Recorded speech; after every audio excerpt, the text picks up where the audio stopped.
Kegiatan belajar 1. Pelajaran holistik dan konstruktivisme.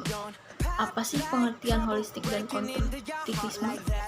Pembelajaran konstruktivisme adalah teori pendidikan yang mengedepankan peningkatan perkembangan logika dan konseptualisasi pembelajaran.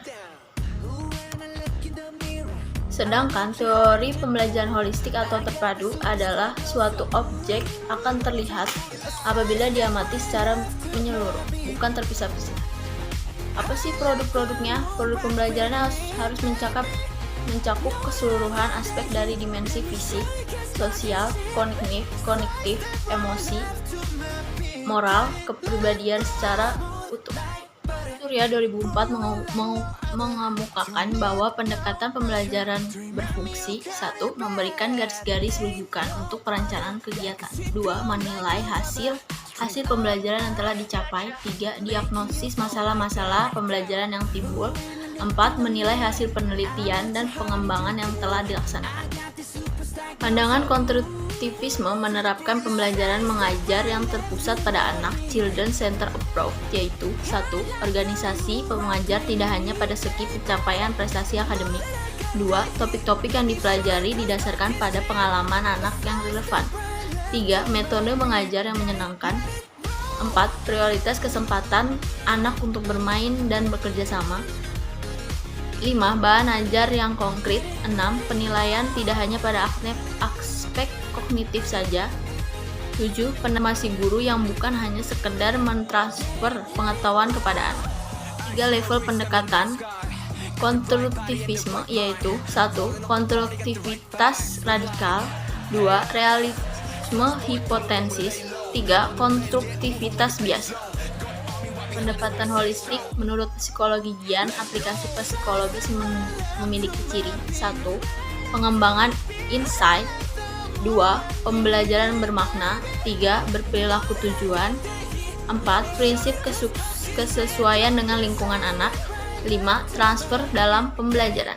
9 karakteristik pembelajaran terpadu yaitu 1. Pembelajaran dapat berfungsi secara penuh untuk membantu perkembangan individu seutuhnya. 2. Pembelajaran merupakan aktivitas belajar untuk memperoleh pengalaman yang menempatkan anak sebagai pusat. 3. Pembelajaran diarahkan untuk memberikan ruang gerak anak secara aktif dan intensif. 4.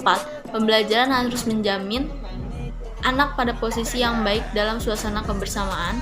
5. Pembelajaran sebagai proses terpadu mendorong anak untuk terus-menerus belajar. 6. Pembelajaran secara terpadu dapat berfungsi dan berperan secara aktif yang menciptakan lingkungan belajar yang melihat berbagai aspek. 7. Pembelajaran terpadu dapat berfungsi dan berperan secara efektif yang menciptakan lingkungan belajar yang melihat berbagai aspek. 8. Pembelajaran terpadu memungkinkan pembelajaran bidang studi tidak dilakukan secara terpisah-pisah. Belajar 2. Pendekatan belajar experiential learning dan multiple intelligence. Menurut Keaton dan Tippy pada Siti Zubaida 2007, pendekatan experiential learning mengacu pada proses pembelajaran anak berinteraksi secara langsung dengan realitas yang dipelajarinya. Dan menurut Kolb 1984, proses belajar melalui pengalaman experiential learning mencakup 4 siklus kegiatan pembelajaran adaptif yaitu 1. Pembelajaran konkret. 2. Observasi reflektif. 3. Konseptualisasi abstrak. Dan 4. Eksperimentasi aktif. Pendekatan multiple intelligence menurut Gender 1994 mengemukakan 7 kategori kecerdasan yaitu 1. Kecerdasan bahasa. 2. Kecerdasan bahasa. 3. Kecerdasan pemahaman ruang. 4. Kecerdasan kinestetik. 5. Kecerdasan musikal. 6. Kecerdasan interpersonal. 7. Kecerdasan intrapersonal. Hal-hal yang perlu diperhatikan yaitu 1.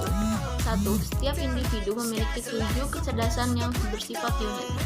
2. Individu mengembangkan masing-masing inteligensinya sesuai dengan tingkat perkembangannya. 3. Masing-masing kecerdasan saling memiliki keterlibatan menjadi sistem yang kompleks. 4. Terdapat berbagai macam cara untuk menjadi intelijen dalam setiap kategori kecerdasan. Ada 7 pengembangan kurikulum pada pendekatan multiple intelligence, yaitu 1. Fokuskan pada topik dan tujuan khusus. 2. Munculkan pertanyaan multiple intelligence. 3. Perkembangan secara kemungkinan. 4. Ada curah pendapat. 5. Pilih aktivitas yang cocok. 6. Pengembangan urutan tindakan. 7. Implementasikan rencana yang telah dibuat sebelumnya.